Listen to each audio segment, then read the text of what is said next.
தேவனுக்கே துதி கனமகிமை உண்டாவதாக. அன்பான யூடியூப், ஃபேஸ்புக், வாட்ஸ்அப் நண்பர்களே, உங்கள் ஆண்டவராகிய இயேசு கிறிஸ்து நாமத்தினாலே தேவக்கிரம ஊழியங்கள் சார்பாக இந்த 5 நிமிட செய்தி நிகழ்ச்சி உங்களை வாழ்த்தி வரவேற்க எல்லாம் சந்தோஷமா இருக்கிறீங்களா? நீங்கள் எல்லாரும் சந்தோஷமா இருப்பீர்கள் கர்த்தருக்குள் விசுவாசிக்கிறேன். இந்த நாளிலும் செய்திக்கு நேராக எடுத்துக்கொண்ட சங்கீதம் 38ஆம் சங்கீதம் 38 முதலாம் வசனம். கர்த்தாவே, உம்முடைய கோபத்தில் என்னை கடிந்து கொள்ளாதையும், உம்முடைய உக்கிரத்தில் என்னை தண்டியாதையும். பிரியமானவர்களே, இந்த சங்கீதம் பாவத்திற்கான சிக்ஷையை திரும்ப பெறும்படிக்கு தேவனை நோக்கி மனவேதனையுடன் ஏறெடுக்கப்படுகிற ஒரு ஜெபமாகும். தாவீது தேவனுடைய கோபத்தால் வீழ்ச்சி அடைந்ததாக உணர்ந்தான். அவனுடைய சரீரம் வியாதியினாலும் பலன் குறைவதனாலும் பாதிக்கப்பட்டது. மேலும் தன்னுடைய துன்பமானது தன் சொந்த அறிவற்ற தன்மையான பாவத்தினால் வந்தது என்பதை அவன் அறிந்திருக்கிறான். அவன் தன் தண்டனையை ஏற்றுக்கொண்டு தன் பாவத்தை அறிக்கையிட்டு உதவிக்காகவும் ரட்சிப்புக்காகவும் தேவனை நோக்கி அவன் பார்க்கிறான். பாவம் செய்து குற்றம் துயரம் மற்றும் தேவனுடைய நியாய தீர்ப்பினால் துன்பப்படுகிறவர்கள் அனைவராலுமே இந்த ஜெபமானது பயன்படுத்தப்படலாம். இந்த ஜெபம் முக்கியமான ஜெபமாகும். பிரியமானவர்களே, 3ஆம் வசனத்திலே, உமது கோபத்தினால் என் மாம்சத்திலே ஆரோக்கியம் இல்லை, என் பாவத்தினால் என் எலும்புகளில் சௌக்கியம் இல்லை. கர்த்தரை அறிந்திருந்தும் அவருடைய இரக்கத்தை பெற்றிருந்த பிறகும் பாவம் செய்வதனால் ஏற்படும் 2 விளைவுகளை குறித்து சங்கீதக்காரன் வலியுறுத்தி கூறுகிறான். ஒன்று, தெய்வீக கோபமும் நியாய தீர்ப்பும்.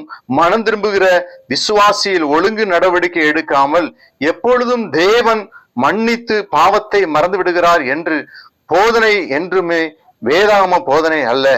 ஒரு மனம் திரும்பும் விசுவாசி மீண்டும் ஒரு முறை தேவனுடைய தயவை அனுபவிக்குவதற்கு முன்பாக சில காலம் ஆகலாம். மன்னிப்பிற்கும் கூட மாத கணக்கில் அல்லது வருட கணக்கில் உலக வாழ்வில் அதன் விளைவுகள் தொடரலாம். பிரியமானவர்களே, 2வதாக, சரீர பிரகாரமான துன்பமும் மனவேதனையும் பாவமானது ஒரு கனமான பாரத்தையும் துன்பத்தையும் பாவிக்கு கொண்டு வருகிறது. நமது அக்கிரமத்தின் விளைவாக கடினமான வியாதியையோ அல்லது மரணத்தையோ கூட தேவன் அனுமதிக்கலாம். ஆகவே கவனமாக இருக்க வேண்டும். 38ஆம் அதிகாரம் 10ஆம் வசனத்திலே, என் உள்ளம் குழம்பி அலைகிறது என்று சொல்லி தாவீது சொல்கிறார். என் பலன் என்னை விட்டு விலகி என் கண்களில் ஒளி முதலாய் இல்லாமல் போயிற்று என்று சொல்லி நாம் பார்க்கின்றோம். என் உள்ளம் குழம்பி அலைகிறது. இன்னைக்கு அனைவருடைய வாழ்க்கையில குழப்பங்கள். ஆகவே தான் தற்கொலைகள் அநேகம். நம்முடைய தமிழ்நாட்டில பாத்தீங்கன்னா ஒரு நாளைக்கு செய்தல எத்தனையோ தற்கொலை, கடன் நிமித்தமாக தற்கொலை. சமீபத்துல கலெக்டர் ஆபீஸ்ல ஒரு மருதுகுலை என்கிற கிராமத்தை சேர்ந்த ஒரு சகோதரர் நிலப்பிரச்சனைக்காக நியாயத்தை கேட்டு தன்னை மண்ணெண்ணெயை வைத்து கொளுத்தி விட்டார். அவருடைய சரீரத்தை செத்தே போனார். இப்படி குழப்பம், மனிதனுக்கு அநேகருக்கு குழப்பம் குழப்பம் குழப்பம். அதே போலதான் தாவீதும் என் உள்ளம் குழம்பி அலைகிறது என்று சொல்லுகிறார். பிரியமானவர்களே, 38ஆம் சங்கீதம் 21ஆம் வசனத்திலே, கர்த்தாவே என்னை கைவிடாதையும் என் தேவனை எனக்கு தூரமாகாதையும். அவர் ஜபிக்கிறான், ஆண்டவரே நீர் என்னை கைவிடாதையும்.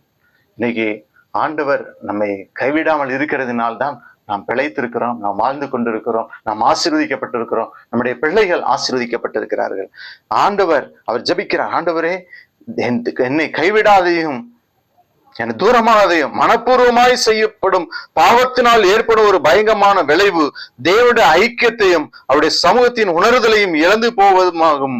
பிரியமானவர்களே, தேவனுடைய இரக்கத்தையும் பரிசுத்தாவியானவரின் வாசம் பண்ணுதலை அறிந்த பின்பு மனப்பூர்வமாய் பாவம் செய்வதென்பது ஒரு துக்ககரமான கசப்பானதுமான அனுபவம் ஆகும். பிரியமானவர்களே, அவர் ஜபிக்கிறார் 22ஆம் வசனத்திலே, என் ரட்சிப்பாகிய ஆண்டவரே எனக்கு சகாயம் செய்ய தீவிரியம். அவரே என் ரட்சிப்பு, அவரே என் மீட்பு. அவர் நம்முடைய நீதி நிமித்தம் நம்மை ரட்சியாம். அவருடைய கிருபையினாலே, அவருடைய இரக்கத்தினாலே, அவருடைய தயவுனாலே நம்மை ரட்சிக்கிறார். நாம் நீதிமான்கள் என்பதற்காக அவர் நம்மை ரட்சிக்கவில்லை.